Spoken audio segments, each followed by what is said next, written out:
सजदे के अंदर अल्लाह के नबी क्या फरमाया, अक़रबु मा यकूनुल अब्दु मिन रब्बिही, इंसान अपने रब के करीब सबसे ज़्यादा किस में होता है, सजदे का। सजदे में क्या होता है, इंसान का दिल खून पंप करता है।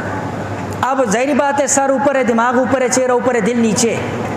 अब दिल तो पंप कर रहा है, लेकिन बाज़ औक़ात जो है अब चेहरे को, दिमाग को खून की, अब जब आपका सर नीचे होगा, दिल ऊपर हो गया, सर नीचे हो गया, तो जो खून की सर्कुलेशन है वो ज़्यादा, अब दिमाग को भी खून पहुंचा, दिमाग का फ़ायदा, चेहरे को खून पहुंचा।